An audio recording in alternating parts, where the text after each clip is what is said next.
मित्रों नमस्कार। अपने बीच भारतीय जनता पार्टी के माननीय राष्ट्रीय प्रवक्ता डॉक्टर संबित पात्रा जी आपको संबोधित करेंगे। मेरा विनम्र निवेदन है माननीय संबित जी से कि आपको संबोधित करें। संजय जी बहुत धन्यवाद। यहाँ मौजूद सभी पत्रकार वृंदों को बहुत बहुत अभिनंदन और बहुत धन्यवाद। एक बहुत ही गंभीर विषय को लेकर भारतीय जनता पार्टी ने आज ये प्रेस कॉन्फ्रेंस बुलाया है और आप सभी जानते हैं गुजरात दंगे 2002 में जिस प्रकार से तत्कालीन मुख्यमंत्री गुजरात के और वर्तमान के हमारे प्रधानमंत्री माननीय मोदी जी को अपमानित और उन्हें बदनाम करने की चेष्टा उस समय की political party, ruling political party Congress ने जिस प्रकार का षड्यंत्र रच के किया था, समय के साथ धीरे धीरे परत दर परत सच्चाई सामने आ रही है।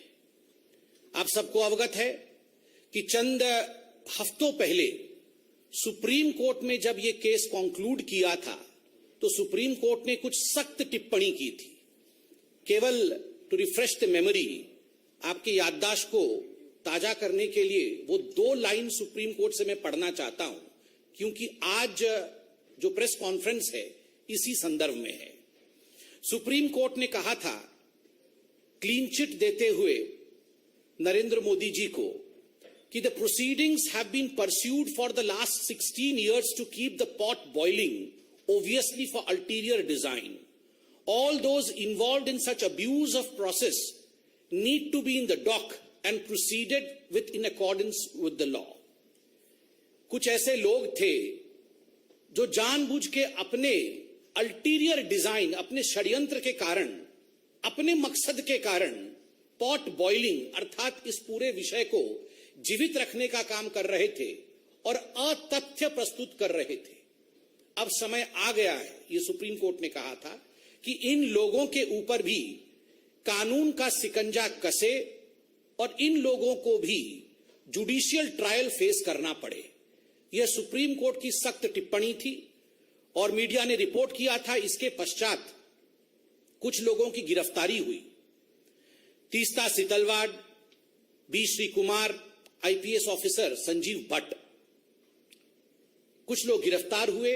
उनके ऊपर एक एसआईटी बैठाया गया था। आज सुबह से मीडिया रिपोर्ट के माध्यम से देश देख रही है कि ये जो एसआईटी है, एसआईटी ने अपने एफिडेविट को कोर्ट में सबमिट किया है।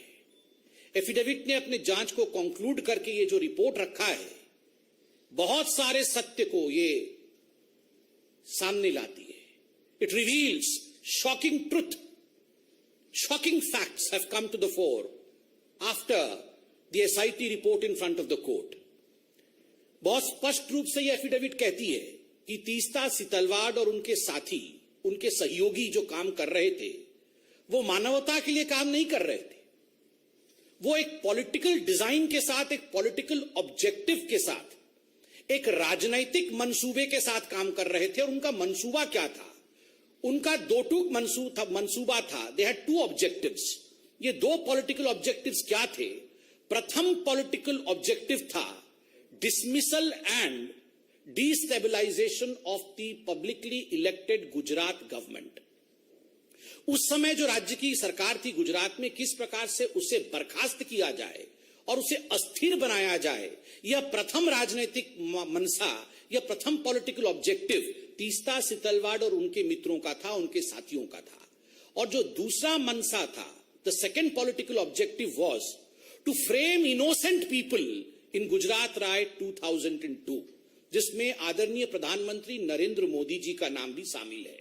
किस प्रकार से नरेंद्र मोदी जी के नाम को शामिल किया जाए, किस प्रकार से उन्हें अपमानित किया जाए, उनको किस प्रकार से पदच्युत किया जाए, किस प्रकार से उन्हें परेशान किया जाए, ताकि भविष्य का एक लीडर जो भारतीय जनता पार्टी को आगे लेने की क्षमता जिसमें है, उसे रोका जा सके।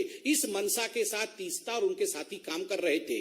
ये जो पॉलिटिकल ऑब्जेक्टिव था, इसका खुलासा एफिडेविट में हुआ है। एफिडेविट ने स्पष्ट रूप से कहा है कि ये जो कॉन्स्पिरेसी, ये जो षड्यंत्र है, this conspiracy was to malign the image of Gujarat. केवल नरेंद्र मोदी और केवल राजनीतिक दृष्टिकोण से नहीं,